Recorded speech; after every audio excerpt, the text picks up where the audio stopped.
السلام عليكم ورحمة الله تعالى وبركاته.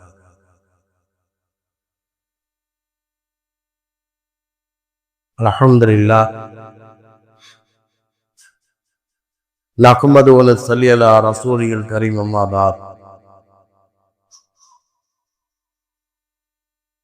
فقد قال الله تعالى في القرآن العظيم أعوذ بالله من الشيطان الرجيم بفضل بسم الله الرحمن الرحيم وأقيموا الصلاة وآتوا الزكاة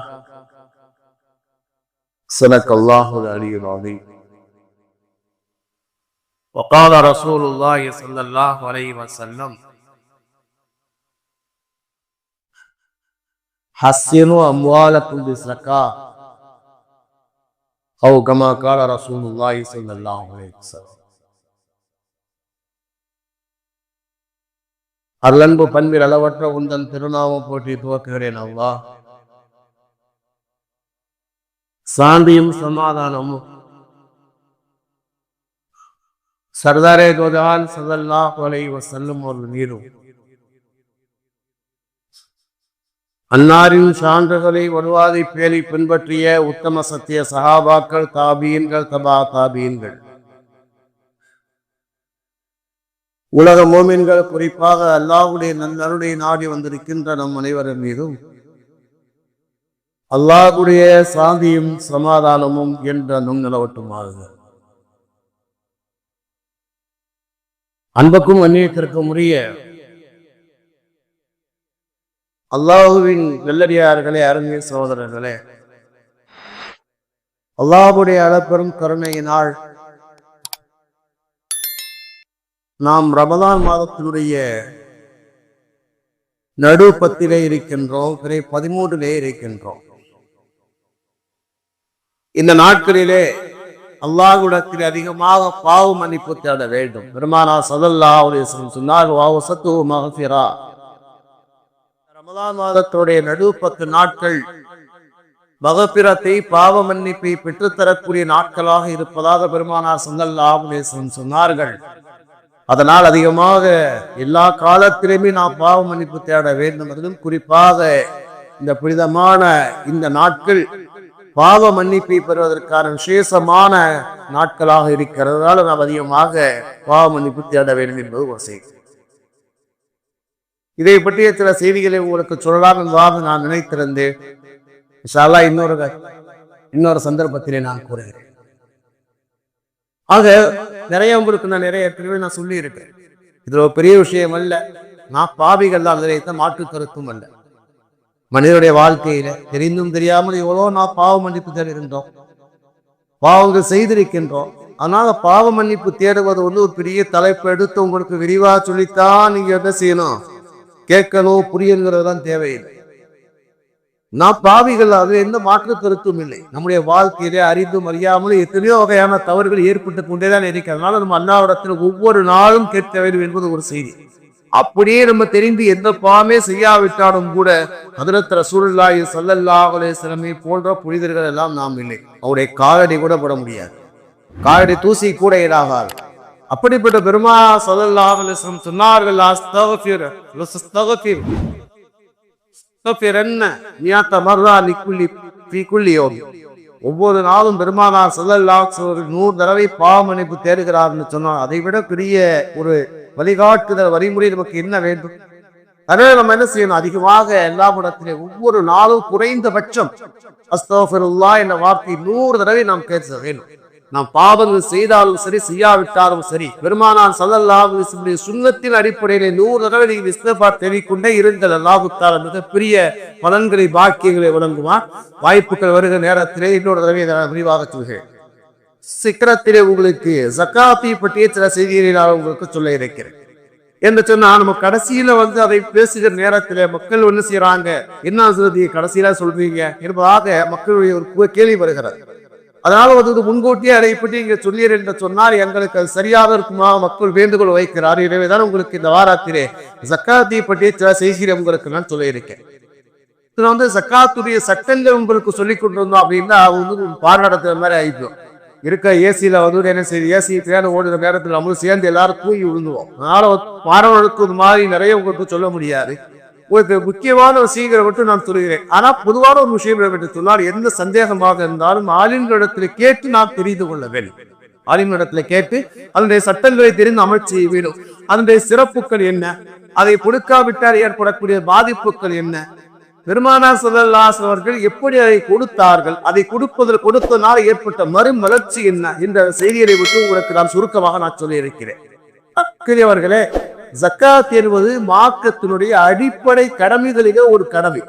முதல்ல நாம் அடிப்படையில விளங்க வேண்டும். அடிப்படை கடமைகளே ஒரு கடமைதான் ஜக்காத் என்பது. ஹஜ்ரத் ரசூலுல்லாஹி ஸல்லல்லாஹு அலைஹி வஸல்லம் கூறியதாக அப்துல்லாஹ் இப்னு உமர் அவர்கள் அறிவிக்கிறார்கள். புகாரி ஷரீஃபிலே வருகின்றது, புனியல் இஸ்லாம் அலா ஹம்ஸின். இஸ்லாம் என்ற மாளிகை 5 தூண்கள் மீது அமைக்கப்பட்டிருக்கிறது. இஸ்லாம் என்பது 5 தூண்கள் மீது அமைக்கப்பட்டிருக்கிறது. ஒன்று ஷஹாதத்து அல்லா இலாஹ இல்லல்லாஹ், ஒன்று கலிமா, இரண்டாவது தொழுகை, நோன்பு, ஸகாத், ஹஜ். இந்த 5 மீது தான் இஸ்லாம் என்ற மாளிகை அமைக்கப்பட்டிருப்பதாக ஹஜ்ரத் ரசூலுல்லாஹி ஸல்லல்லாஹு அலைஹி வஸல்லம் கூறியதாக அப்துல்லாஹ் இப்னு உமர் அறிவிக்கிறார்கள். புகாரி ஷரீஃபில் 8வது ஹதீஸாக பதிவு செய்யப்படுகிறது. அதான் முதல்ல நாம் விளக்க வேண்டிய செய்தி என்னவென்றால், ஜக்காத் என்பது இஸ்லாத்தினுடைய அடிப்படை கடமைகளிலே ஒன்றாக இருக்கிறது. முதல்ல விளக்கம். இரண்டாவது செய்தி என்னவென்றால், இந்த ஜக்காத் என்ற கடமை நமக்கு மட்டும் கடமையாக்கப்பட்டது அல்ல. ஜக்காத் என்பது நமக்கு மட்டும் கடமையாக்கப்பட்ட கடமை அல்ல. நாம் செய்கின்ற 5 வணக்கங்களுமே எல்லா காலத்திலுமே இருந்தது. நாம் செய்கின்ற 5 கடமைகளுமே, இஸ்லாத்துல 5 கடமை இருக்கா இல்லையா, இது எல்லா காலத்திலுமே இருந்தது. ஆனால் சில வித்தியாசங்கள் இருந்தது. எவ்வளவுதான் கலிமா சொல்கின்றோம், நம்ம லா இலாஹ இல்லல்லாஹ் முஹம்மது ரசூலுல்லாஹ் கூறுகின்றோம். இந்த கலிமா எல்லா காலத்திலுமே இருந்தது. என்ன ஒரு வித்தியாசம், எல்லாருமே லா இலாஹ இல்லல்லாஹ் சொன்னாங்க. ஆனால் அந்த காலத்திலே வாழ்ந்த மக்கள் எந்த நபியை பின்பற்றினார்களோ அவர்களே இன்னும் ரசூலுல்லாஹ் சொன்னாங்க. மூசா அலைஹிஸ்ஸலாமுடைய பக்கம் மூசா ரசூலுல்லாஹ்பாங்க, கிறிஸ்தவர்கள் ஈசா ரசூலுல்லாஹ்பாங்க. இவ்வளவுதானே தவிர கலிமா என்பது எல்லா காலத்திலுமே இருந்தது. தொழுகை என்பது எல்லா காலத்திலுமே இருந்தது. ஜக்காத் என்பது எல்லா காலத்திலுமே இருந்தது.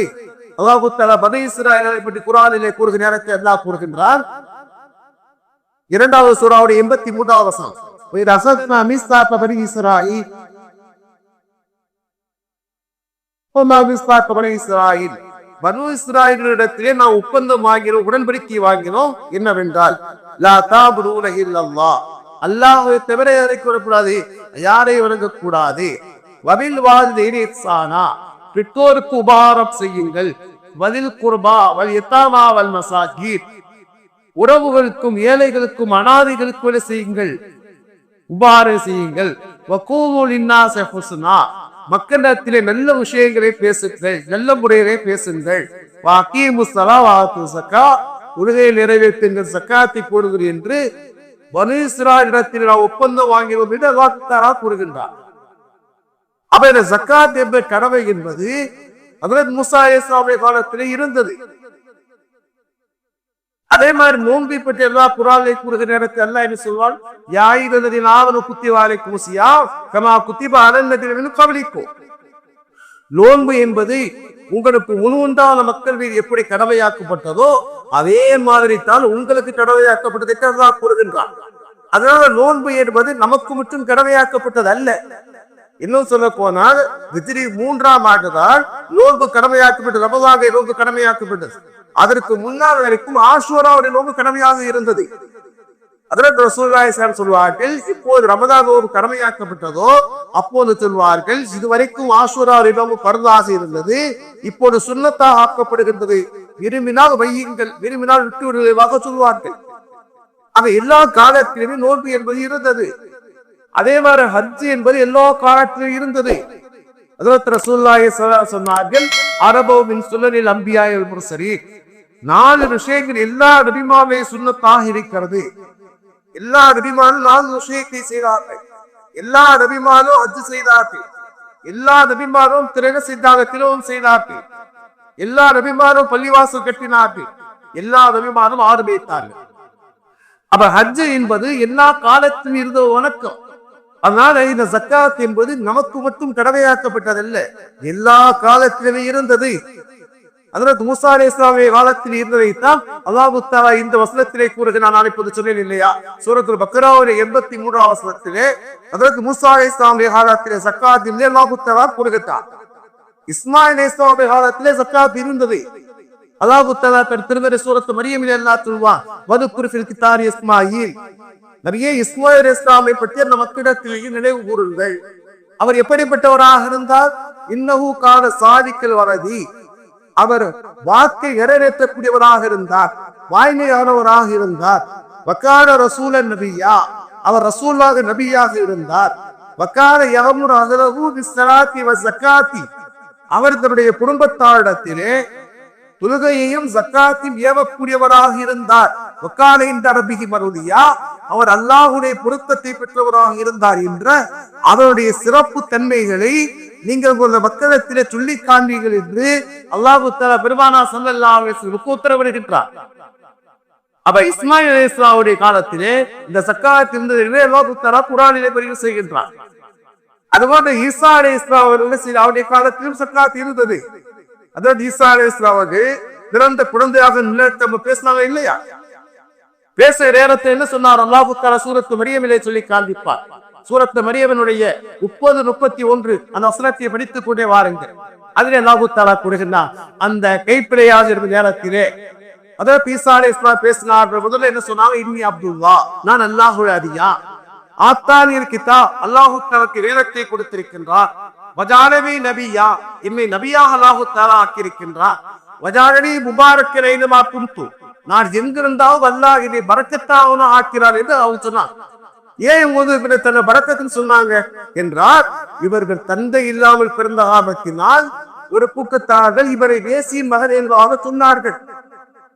அதனால என்ன செஞ்சாங்க, ஒரு பிறக்க வேறத்தில் அவர் அல்லாஹ் தஆலா பேச வைத்தா, நான் தவறான வழியிலே பிறந்தவன் அல்ல, நான் ஒரு பரக்கத்தான ஒருவே அல்லாஹ் தஆலா சொல்ல வைத்தார். அடுத்து வௌசாரி பிஸ்ஸலாத்தி வஸக்காத்தி மாகும் கஹியா, நான் இந்த உலகத்திலே ஹயாத்தாக இருக்கும் காலம் எல்லாம் தொழுகையை நிறைவேற்ற வேண்டும் என்றும் ஜக்காத்தை கொடுக்க வேண்டும் என்று வசியத் செய்யப்பட்டிருக்கிறேன், கட்டளையிடப்பட்டிருக்கிறேன் வாறு பேசுதாங்க அவங்க சொன்னாங்க. அப்ப ஜக்காத் என்பது இருக்கிறது ஏதோ நம்முடைய காலத்திலே மட்டும் நமக்கு மட்டும் கடமையாக்கப்பட்டது அல்ல.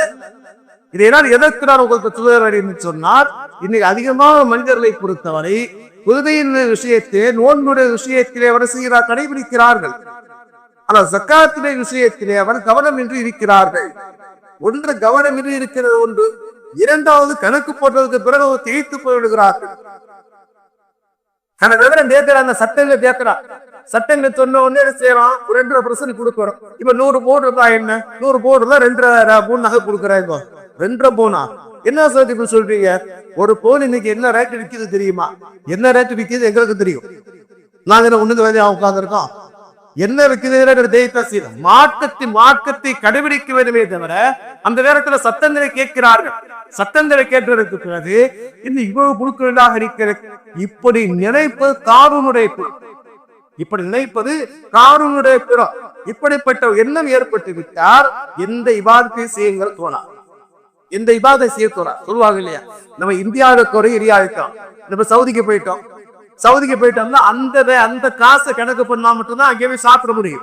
நீங்க அங்கே ஓட்டல உட்காந்து அங்க என்ன ரேட்டு, இந்தியாவோட என்ன ரேட் ஆகும் அப்படின்னு கேட்டீங்கன்னா நீங்க தண்ணியை குடிச்சிட்டு வெளியே வைக்கிற வேண்டியதான். உண்மை அப்படித்தானே, எல்லாரும் அப்படித்தான். அதனுடைய ரேட்டுக்கு தகுந்த மாறிதான் என்ன செய்யும், அதனுடைய நாட்டுக்கு தகுந்த அதோட இருக்கும். அதனால என்ன செய்யறாங்க, இந்த மக்களை பொறுத்த வரைக்கும் ஜக்காத் என்பது அல்லாஹ் கடமையாக்கி ஒரு கடமை, அவ்வளவுதான். அல்லாஹ் கடமையாக்கினான். இது இவ்வளவு வருது என்பதாக நினைத்து மலைத்து போறோம், திகைத்து போறோம். காரூனுடைய கூட காரூனிய ஜக்காத்து கொடுக்க வருத்தான். காரூனுடைய அழிவுக்கு காரணமே அவர் ஜக்காத்து கொடுக்க மறுத்ததுதான், வேறு ஒன்றும் காரணம் அல்ல. காரூன் எப்படிப்பட்டவன் என்று சொன்னால், அந்த காலத்திலே அது மூசா இஸ்லாமை ஏற்றுக்கொள்வர் மட்டுமல்ல, ஏற்றுக்கொள்வர் மட்டுமல்ல, மிகப்பெரிய ஒரு என்ன செய்ய, மிகப்பெரிய ஒரு அபாரமான ஒரு மதிப்பு மிக்கவனாக இருந்தான். ஆனால் எப்போது அவனுக்கு ஜக்காத்து கடமை இந்த செய்தியாக மூசா அலைஹிஸ்ஸலாம் சொன்னாங்களோ, அப்ப என்ன சொன்னா, கணக்கு பார்த்தோட பார்க்கிற அவனுக்கு ஏற்கனவே அல்லாஹ் தஆலா நிறைய கொடுத்திருந்தான். சூரத்து கஸஸில் அல்லாஹ் தஆலாவுடைய வரலாறை கூறுவான். அல்லாஹ் தஆலா அவனுக்கு நிறைய கொடுத்தான். சூரத்து கஸஸை எடுத்து பாருங்க. இல்ல காரண கோமி மூசா, சூரத் கசஸுடைய 76வது வசனத்தில் அல்லாஹ் தஆலா சொல்லிக் கொண்டே வருகிறார். என்ன செய்யறான் அப்படின்னா, என்ன செய்யறான், கணக்கு பார்த்து பார்த்து நிறைய வருது. உடனே அவன் சொன்னான், நான் இவரே கொடுக்கிறதா இருப்பதாக, அதெல்லாம் கொடுக்க முடியாதுங்க இருப்பதாக அவன் சொன்னான். முசாவே, என்னுடைய இடத்துல நீங்க பொருள் அபகரிக்க பாக்குறீங்களா அவன் கேட்டான். அபகரிக்க பாக்குறீங்களா இருப்பதாக. அதனால தான் அவனையோட செல்வத்தை நாம் இழுக்க வைத்தோம் என்று அல்லாஹ் தஆலா கூறுகிறான். இந்த உலகம் அழிகிற வரைக்கும் ஒரு பூமிக்குள்ளே சென்று கொண்டிருக்கிறான் என்று அல்லாஹ் தஆலா கூறுகிறான். அதனால கணக்கு பார்த்து திகைத்து போவது என்பது இருக்கிறது இல்லையா, இது ஒரு கெட்ட குணம்.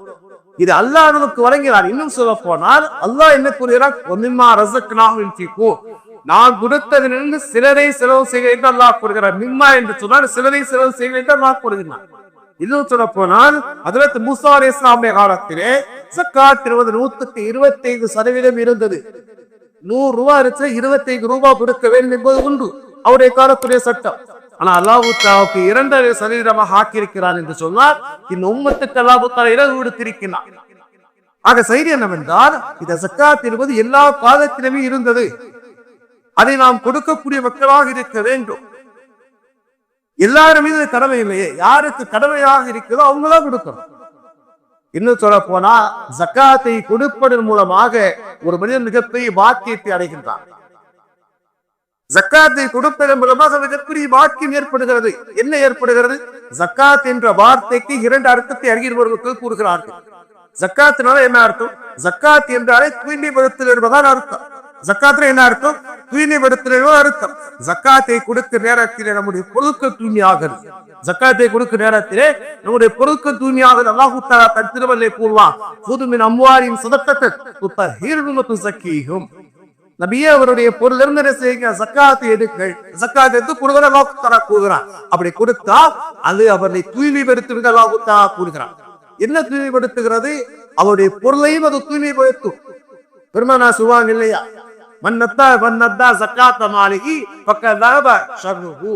யார் ஜக்காத்தை நிறைவேற்றி விட்டார்களோ அந்த பொருளுடைய தீமை போவிடுவதாக சொல்லி பெருமானா ஸல்லல்லாஹு அலைஹி வஸல்லம் சொன்னார்கள்.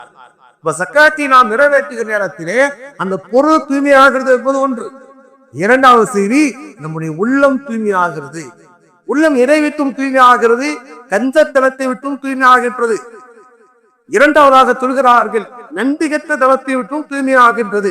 என்று சொன்னால் பொருளை கொடுத்து அல்லாஹ்வுக்கு செய்யவில்லையா, எப்போது வேலை கொடுத்து விடுகின்றோமோ நாம் அந்த நன்றியுடையவர்களாக இருக்கின்றோம். நாம் எப்போது கொடுக்கவில்லையோ நாம் நன்றி கெட்டவர்களாக நாம் ஆகிவிடுகின்றோம். அதனால என்ன செய்யறது அப்படின்னா, நாம் ஜக்காத்தை கொடுக்கிற நேரத்திலே என்ன செய்கிறது? அந்த நன்றி கெட்ட தனமாகிறது நீங்கி விடுகின்றது.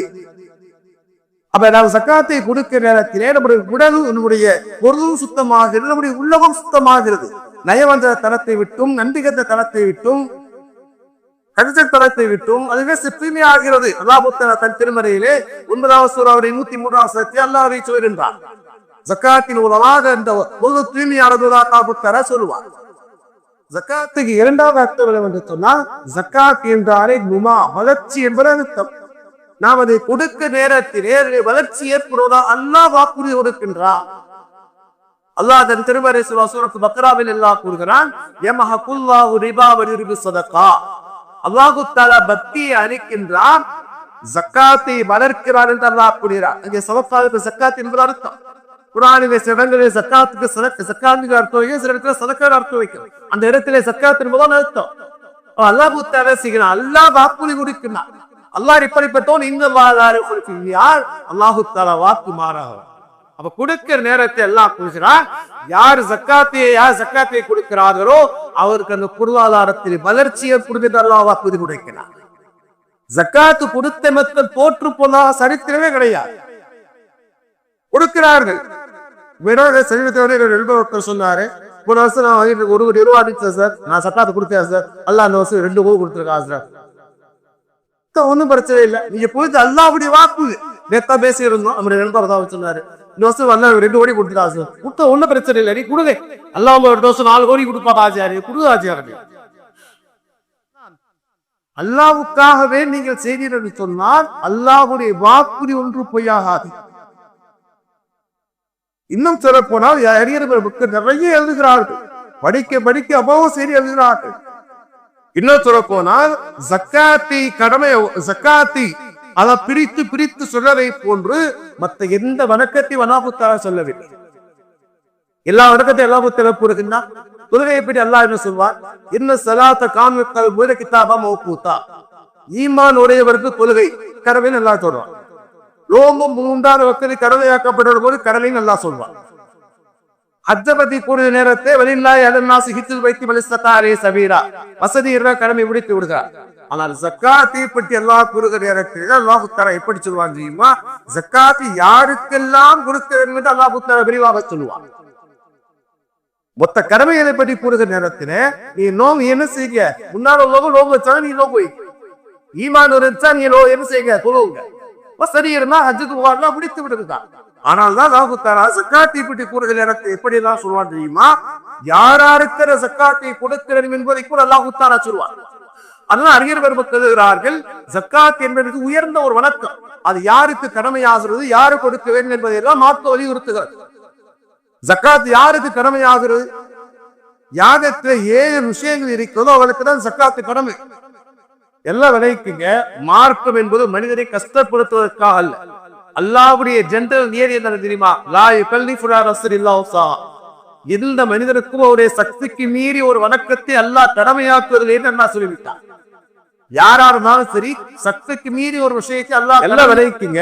மார்க்கம் என்பது மனிதனை கஷ்டப்படுத்துவதற்காக அல்ல.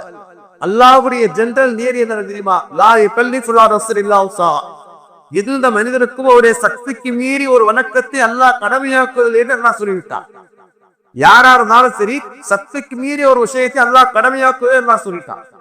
அதனால யாருக்கு எது முடியுமோ அதைத்தான் அல்லாஹ் கடமையாக்கி இருக்கின்றான். ஜக்காத் எல்லாரும் முழுமையாக சொல்லலையே, யாருக்கு கடமையாக இருக்கிறது? அறிஞர்கள் கருதுகிறார்கள், யாரிடத்திலே 7 விஷயங்கள் இருக்கிறதோ அவனுக்கு ஜக்காத்து கடமையாகின்றது. முதலாவதாக இருக்கிற ஈமான் இருக்க வேண்டும். காதிரி கடமையாகுதா? காதிரி அல்லாஹ்வால் படைக்கப்பட்டார், அவனுக்கு கடமை எல்லாம் சொல்றானா? இல்லையே. காபிர்களுக்கு கூட சில நேரத்தில் சில உபதேசங்கள் எல்லாம் சொல்லுவார். யாதி கொண்டாஸ் மனிதர்கள் என்று சொல்ல, மனிதர்களை அழைத்துக் கொண்டு பொதுவான உபதேசங்கள் எல்லாம் சொல்வார் என்று சொன்னால் அல்லாஹ் எல்லாருக்கும் பொதுவானவன். அவன் ஏற்றுக்கொள்ளாவிட்டாலும் கூட அல்லாஹ் அவனுக்கு அல்லாஹ்தான். அவனுக்கும் இந்த குர்ஆன் என்பது உலக பொதுமறை. அதனால மக்களுக்கு பொதுவான உபதேசங்கள் சொல்லப்பட்டிருக்கிறே தவிர கடமைகள் என்பது அவருக்கு நேரத்திலே அவனை ஏற்றுக்கொண்ட மக்களுக்கு தான் கடமை. இப்ப நம்ம பிள்ளைய கண்டிக்கிற மாதிரி அடுத்த பிள்ளைய கண்டிக்க முடியாது. அடுத்த கப்பு செஞ்சானா சொல்ல வைக்கலாம், செய்யக்கூடாது அப்படி அப்படிதான் சொல்ல முடியும். அவனை போய் நம்ம தேவையெல்லாம் அடிச்சோம் அப்படின்னு கேட்டா அவ்வளவு வந்துடுவாங்க, சண்டைக்கு போறாங்க. அது தவறு செய்ய. அப்படி ஈமானுடைய மக்களுக்கு எல்லாம் கடமையாக்கிறார், தன்னை நம்பிய மக்களுக்கு எல்லாம் கடமையாக்கிறார். ஒன்று. இரண்டாவதாக அவன் சுதந்திரமானவனாக இருக்க வேண்டும். அவன் ஒருத்தருக்கு அடிமையா இருந்துட்டானா அவங்க சக்காத்து கடமை இல்லை. ஒரு அடிமையா இருக்கான், ஆனா எவ்வளவு பெரிய கோடீஸ்வரராக இருந்தா நான் என்ன சொல்றேன் அப்படின்னா, இந்த 7 விஷயங்கள்ல ஒண்ணு கேன்சராகும், அவருக்கு சக்காத்து கடமையாகாது. அப்ப ஒண்ணு. இரண்டாவதாக அவன் சுதந்திரமானவனாக இருக்க வேண்டும். மூன்றாவதாக புத்தி சுவாதீனம் உள்ளவனாக இருக்கிற ஆக்கில் புத்தி சுவாதீனம் உள்ளவனாக இருக்கிறது. ஒரு குழந்தை இருக்கா பாதுகாப்பு, ஒரு குழந்தை இருக்குது, ஒருத்தர் இருக்காரு, அவர் என்ன செய்யற மிண்டரா இருக்காரு, வைத்தியக்காரராக இருக்காரு அப்படின்னா அவர் மீது சக்காத்து கடமை இல்லை. அவர் வேற எவ்வளவு சொத்துக்கள் இருக்கிறார். ஒரு வசதியானவருக்கு ஒரு குழந்தை இருக்குது, ஒரு புத்தி சுவாதீனம் உள்ளவனாக இருக்கான், சேஞ்சா இருக்கான் அப்படின்னா அவரு சக்காத்து கடமையாக அவர் எவ்வளவுதான் சொத்துக்கள் இருந்தாலும் கூட அவருக்கு கடமையாகாது. நாலாவதாக பருவ வயதை அடைந்திருக்க வேண்டும். ஒரு குழந்தையை பொறுத்த வரைக்கும் 10 வயசுக்கு மேல அவருக்கு சக்காத்து கடமையாகும். அந்த குழந்தைக்கு மேல 10 வயசுக்கு கீழே அந்த குழந்தைக்கு வந்து எவ்வளவு ப்ராப்பர்ட்டி அவர் மீது இருந்தாலும் கூட, அந்த பிள்ளைக்காக நகைகள் இருந்தாலும் கூட கடமையாகாது. அதுக்காக முதல்ல செய்யக்கூடாது. அந்த பிள்ளை மேல வந்து ஒரு 10 போல எழுதுறான், அது சொல்லிட்டாரு, என்ன செய்யறாரு, 10 போல 10 கடமையாகும். ஆனா 10 போல அந்த பிள்ளைக்கு என்ன செய்யுது? சக்காத்தை கொடுக்காம இருப்பதற்கான செய்யக்கூடாது. அந்த பிள்ளைக்கு நம்ம செஞ்சு வச்சுட்டோம் அப்படின்னா அது வேற விஷயம். ஆனால் ஜக்காத்தை ஏதாவது அல்லாஹ் தஆலா எண்ணத்தை தான் பார்ப்பான். எந்த பிள்ளைக்கு நீங்க ஒரு சொத்து வாங்கி வச்சிருக்கீங்க அப்படின்னா பிரச்சனை இல்லை. பிள்ளைகளுக்கு ஒரு 4 பிள்ளைங்க இருக்கு, 4 பிள்ளைங்களுக்கு சொத்து வாங்குறீங்க, ஒரு பிள்ளை சின்ன பிள்ளையா இருக்கு, அதுக்கு சொத்து வாங்கி இருக்கீங்க, தப்பே இல்லை. மார்க்கம் வலியுறுத்துகிறது. பெருமானா வைத்த புள்ளா பாதினோ பயன் அவதாதிக்கும், அல்லாஹ்வை பயப்படுங்கள், குழந்தைகளுக்கு மத்திய கீதவாக சொன்னார். பெரிய பிள்ளைக்கு ஒரு சொத்து எப்படி வாங்குறீங்களோ அதே மாதிரி சின்ன பிள்ளைக்கு சொத்து வாங்கி வைங்க, தப்பு இல்லை. ஆனால் ஜக்காத்தை கொடுக்காமல் இருப்பதற்காக வாங்கி வைக்க கூடாது. ஏன்னா உலகத்துல மனுஷரை ஏமாத்தலாம், அல்லாஹ்வை ஏமாத்த முடியாது. அல்லாஹ் சொல்றான், வக்கரோ வக்கரோ அல்லாஹ் செய்து மாக்கிறேன், அவரு சதி செய்கிறார், அல்லாஹ் சதி செய்கிறார், அல்லாஹ் சிறந்த சரியான அல்லாஹ் தர சொல்லுவார். சதியை முறியடிக்கக்கூடியவன், அதுக்கு சதிக்கு பழிவாகக்கூடிய ஒரு அர்த்தம். அல்லாஹ் சதி செய்யறாங்கிற அர்த்தம் அதுதான். அப்ப என்ன அந்த பிள்ளை என்ன செய்யறோம்னா பருவநிலையை அடைந்திருக்க வேண்டும். இஸ்லாத்தினுடைய அடிப்படையில ஒருத்தருக்கு 10 வயசாச்சுனா அவருக்கு கடமையாகும் எல்லாமே. அதுக்கு முன்னால் வந்து பிள்ளைங்க தொழுகிறாங்க, நோம்பிக்கிறாங்க அப்படின்னா நன்மை பெற்றோருக்கு அவரை பழக்கப்படுத்த வேண்டும். ஆனால் 10 வயதாகிவிட்டால் வந்து கடமையாகுது. என்ன 4வது பருவநிலையை அடைந்திருக்க வேண்டும். 5வதாக என்ன சொல்றாங்கன்னா, அந்த ஜக்காத்து கடமையாகக்கூடிய அளவுக்கு அவன் பொருளிடத்தில் இருக்க. ஜக்காத்து கடமையாக அளவுக்கு நான் என்ன வெள்ளி அதாவது என்ன செய்யுது நகையாயிருச்சு அப்படின்னா 87 கிராம் 87 கிராம் தங்கம் அல்லது 612 கிராம் வெள்ளி அல்லது வியாபார பொருட்கள் இது இருக்கு. அல்லது மூணுல வந்து கொஞ்சம் கொஞ்சம் இருந்துச்சுன்னா என்ன சொல்றாங்கன்னா 612 கிராம் வெள்ளியினுடைய ரேட் என்னவோ அந்த அளவுக்கு அவருக்கு இருக்குமானால் ஜக்காத் கடமையாகும். மூணு தனித்தனியே இருந்தாலும் சரி, அல்லது மூணுமே கொஞ்சம் கொஞ்சம் இருக்குது. கணக்கு பண்ணி பார்த்தா இப்போ இங்கே வருது, தங்கத்தை கணக்கு பண்ணக்கூடாது. தங்கத்தை வந்து தனியா நிறைய கணக்கு பண்ணுவாரு, நல்லா தெரிய வைக்குது. மூணுமே கொஞ்சம் கொஞ்சமா இருக்கு. இப்ப எதுல கணக்கு பண்ணணும்னா, நீங்க தங்கத்தை கணக்கு பண்ணீங்கன்னா அதிகமான வேறு சக்காத்து கொடுக்க முடியாது. அல்லாஹ் காப்பாற்றுவாருதான் ஆயிப்பு. ஆனா மக்களுக்கு, ஏழை மக்களுக்கு பயன்பெற வேண்டுவதற்காக வேண்டி வெள்ளியை கணக்கு பண்ண வேண்டும். இதை வெள்ளியை கணக்கு பண்ண என்ன செய்ய அவருக்கு அந்த அளவுக்கு அவருக்கு இருக்குமானால் ஜக்காத்து கடமையாக ஒன்று. 6வது செய்தார்கள் அந்த பொருள் அவருடைய மில்கியத்திலே அவருடைய அதிகாரத்திலே இப்போது இருக்கிறது. அதிகாரத்தில் இருக்கிறதா என்ன அர்த்தம்?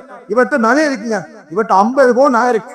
50 பவுன் நகை அல்ஹம்துலில்லாஹ் பேங்க்ல உட்காந்து 50 பேங்க்ல உட்காந்து இருக்கு அப்படின்னா அவருக்கு ஜக்காத் கடமையாகாது. ஆனா என்ன சொல்ற, நிலக்கியத்தை என்று சொன்னால் தன்னுடைய கண்ட்ரோலிலே அது இப்போது இருக்க வேண்டும். அது பேங்க இருக்குமானால் அது எப்போ இவருடைய கைக்கு வருகின்றோ அப்போதான் கடமையாகவே தவிர இப்போது கடமையாகாது. அப்ப என்ன சொல்றாங்க அப்படின்னா, அதிகாரத்துடைய அந்த பொருளுக்கான அதிகார இடத்திலேக்கு எழுதுகிறார்கள். 7வதாக சொல்றாங்க, அந்த பொருளை விடத்தே ஓராண்டு காலம் இருக்க வேண்டும். ஓராண்டு காலம் இருக்குன்னா என்ன அர்த்தம் அப்படின்னா, வதத்தினுடைய ஆரம்பத்திலே கடைசியிலே வந்து இருக்க.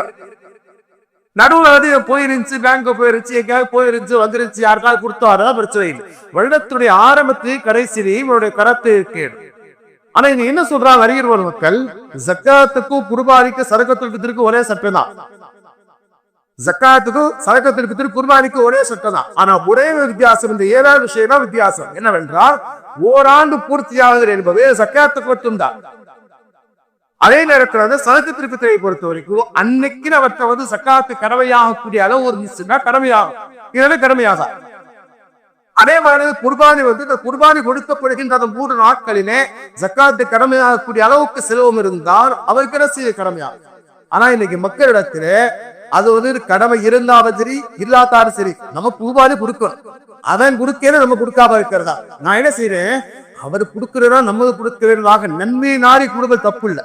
அவனுக்கு நம்ம வட்டமா அப்படிங்கிற மாதிரி யாரும் தயவு செய்து கொடுத்தாதீங்க. ஏன்டாக்கா ஊர் பெருமைக்கு எதிராசியம், ஊர் பெருமைக்கு எதிராக செய்யும். அல்லாஹ்வுடைய ஒரு பைசா கூட புண்ணியலாம் போயிடும்.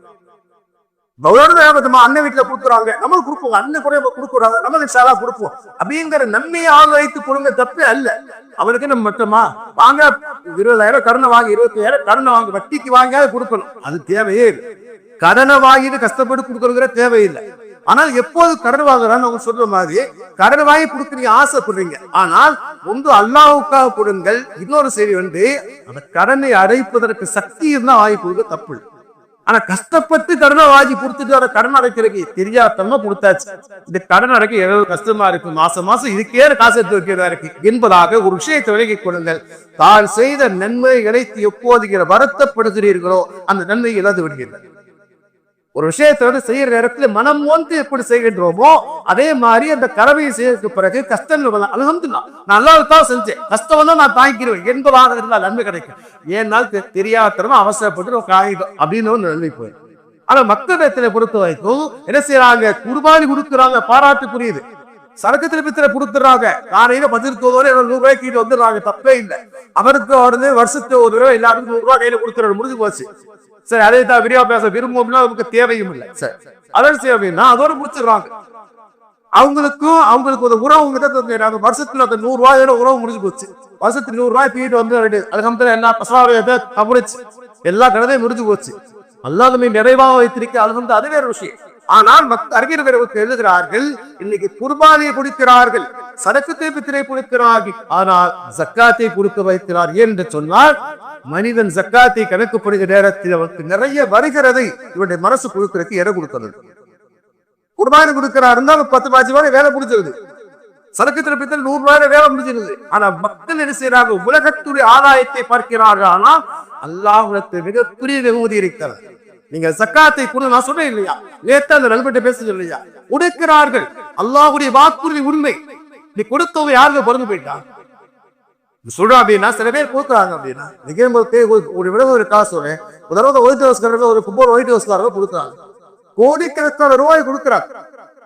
அதாவது அல்லாஹ் எதுக்கு சொல்றாரு? உங்களுக்கு படிப்பினைக்காக நான் சொல்றேன். அவங்க எனக்கு கொடுக்குறாங்க சொல்ல வருது. அவங்க கொடுக்குற ஆஸ்பத்திரி டிராப் கொடுக்குறாங்க, அது ஒரு பெரிய விஷயம் இல்லை. எனக்கு அதை விட நிறைய இன்னைக்கு வச்சிருக்காங்க பள்ளியில், எனக்கு எந்த குறையும் இல்லை. எது சொல்றோம் அப்படின்னா அவங்க கொடுக்குறாங்க. என்ன செய்வாங்க? தமிழ்நாட்டுல கொடுத்தவங்க இன்னைக்கு கேரளா கொடுத்து, ஆந்திரா கொடுத்து, கர்நாடகா கொடுத்துக்கிட்டு இருக்காங்கன்னா இவ்வளவு கொடுக்குறாங்க. கோடிக்கணக்கான ரூபாய் அள்ளி கொடுக்குறாங்க. கொடுக்குறாங்க இல்லையா? அதனால ஒருக்கிட்ட கொடுத்தா பிரச்சனை போயிருவாங்க. அல்லாஹ் சைத்தான் சொல்லலாம், இன்ன ஷைத்தான் ஃபக்கர். அல்லாஹ் சொல்லுவான், ஷைத்தான் வர்ணனை கொண்டு வாக்குறுதி கொடுக்கிறான், அல்லாஹ் விசாலத்தை கொண்டு வாக்குறுதி கொடுக்கிறான். அறிஞர்கள் எழுதுறாங்க, அல்லாஹ்வுடைய வழியிலே வழங்கினா தாராளமாக தருவேல அல்லாஹ் தஆலா குர்ஆன் 6 இடத்துல சொல்றான். ஆனா சைத்தான் ஒரு வறுமை ஏற்படுத்துவா ஒரு இடத்துல சொல்றானா. மக்கள் அல்லாஹ்வுடைய 6 வகையான வாக்குறுதியை மறந்து விட்டார்கள். ஒரே செய்வாங்க, சைத்தானுடைய வாக்குறுதி மட்டும் மனசுல வந்து அவன் கொடுத்தா குறைஞ்சு போகுமே. சில விஷயங்கள் பார்ப்பதற்கு அது குறையும். அல்லாஹ் தஆலா வெள்ளே பரக்கத் செய்வான். தொடர் இன்ஷா அல்லாஹ் உங்களுக்கு அடுத்த வாரத்தில் கூறுக. இதை கேட்டு வந்து கண்டுபிடிக்கலாம்.